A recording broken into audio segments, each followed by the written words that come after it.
कि मेरा आदिवासी क्षेत्र है। इसके साथ ही पुष्प राजगढ़ विधायक फंदेलाल सिंह मार्को ने बताया कि मेरा क्षेत्र नर्मदा मैया की तपोभूमि भी है, छल बल नहीं चलेगा, छल बल कपट से बच नहीं पाएंगे, इसलिए मेरे क्षेत्र का भी विशेष ध्यान दिया जाए कि मेरे क्षेत्र में भी ध्यान रखें, वहां माई नर्मदा के वो तपोभूमि है, ये मैं कह दे रहा हूं। उस तपोभूमि से यदि छल बल करेंगे तो उस छल बल कपट से आप बच नहीं पाएंगे, ये मैं कहना चाहता हूं। बहुत सारे प्रस्ताव विभागों को हमने दे के रखा है। आने वाले समय में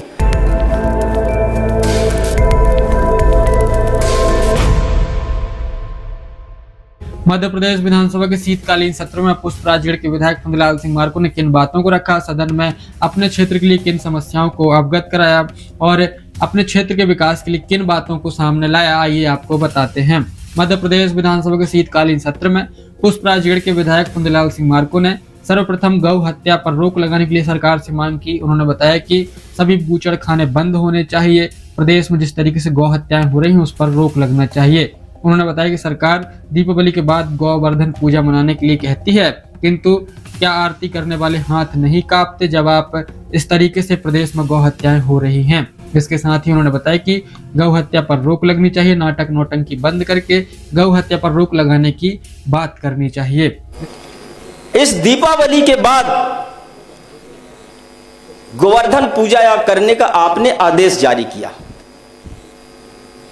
गौ माता का बढ़िया पूजा हुआ। सभी गौशालाओं में, चाहे शासकीय हो अशासकीय हो, घर में हम लोग तो गांव में करते हैं, हमेशा करते रहते हैं, लेकिन विशेष व्यवस्था किया गया कि गौ माता का पूजा होना चाहिए। अच्छी बात है, हम समर्थन करते हैं, हम लोगों ने भी शामिल हुआ। लेकिन सरकार इतना निष्ठुर और कट्टर कैसे हो गया, निर्दयी कैसे हो गए? उनके हाथ का थाली में क्यों नहीं कंपन आया?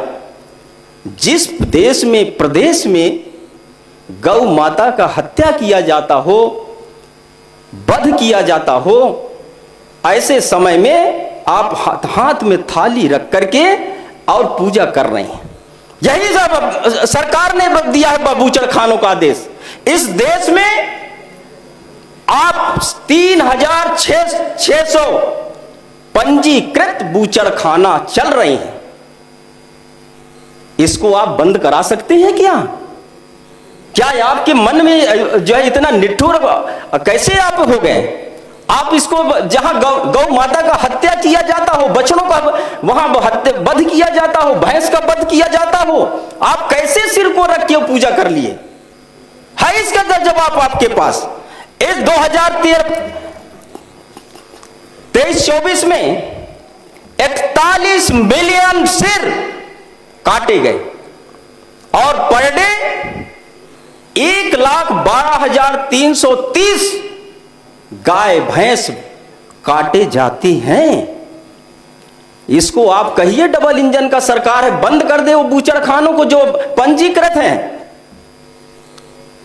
इतना निर्दयी सरकार को नहीं होना चाहिए। यदि इसको आप बंद नहीं कर सकते हैं तो दिखावा मत करिए, वो गौ माता आपको छोड़ेगा नहीं। और मेरा आप सबसे अनुरोध है, और ये मैं नहीं कह रहा हूं, FASUSDA के रिपोर्ट के आधार पर मैं कह रहा हूं, इसको आप देखिए, सर्च करिएगा, इस मिलेगा आपको कि 3600 बूचड़खाने पंजीकृत इस देश में चल रहे हैं कि नहीं चल रहे हैं। आपका ही सरकार है, मध्य प्रदेश में उसमें कम नहीं। मैंने प्रश्न लगाया है, ये हालत प्रदेश में है। एक तरफ थाली लेकर के और आप पूजा करते हैं, वो अगरबत्ती क्यों आपके हाथ से छूटा नहीं? जहां गौ माता का बूचड़खाने में हत्या करने का, वध करने का आपने अनुमति दिया, और वो सरकार के लोग वहां जाकर के नौटंकी नाटक करते हो, इस पर मुझे सबसे ज्यादा दुख है। और मैं आप आदरणीय सभापति महोदय, आपके माध्यम से ये मैं कहना चाहता हूं कि इसको सरकार से तो प्रस्ताव जाना चाहिए, जो आपने पंजीकृत, जो आपका बूचड़खाने हैं जहां वध किए जाते हैं गौ माता, उसको जो है बंद करने का प्रस्ताव आप भेजिए और बंद कराइए। अब ज्यादा दिन ये इसको बर्दाश्त नहीं करेंगे। बहुत साधु संत लोग इसके विरोध में हैं कि गौ माता का हत्या बंद किया जाए। आज वो सारे देश में इसका जो है उफान होगा, विरोध होगा, उस समय आप जो है उसको रोक नहीं पाएंगे।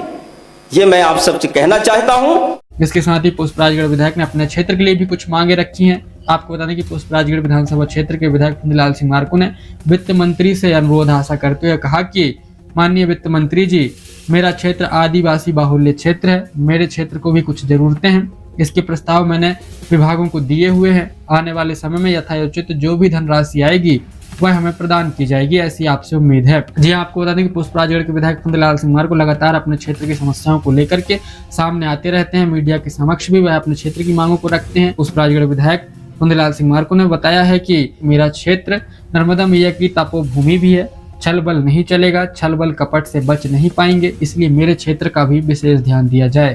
चाहता हूं और मैं माननीय वित्त मंत्री महोदय से मैं ये अनुरोध करना चाहता हूं कि मेरा आदिवासी क्षेत्र है, आप सरल सहज हैं, आप सोचमान व्यक्ति हैं, और मैं चाहता हूं आदरणीय कि मेरे क्षेत्र में भी ध्यान रखें।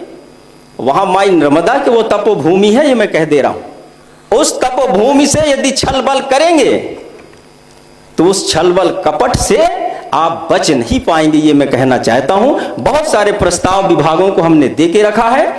आने वाले समय में आप उसको समाहित करके यथाउचित जो आपका धनराशि आएगा उसमें पुष्पराजगढ़ पर ध्यान रखें, ऐसा मैं आपको निवेदन करता हूं। मुझे बोलने का आपने अवसर दिया,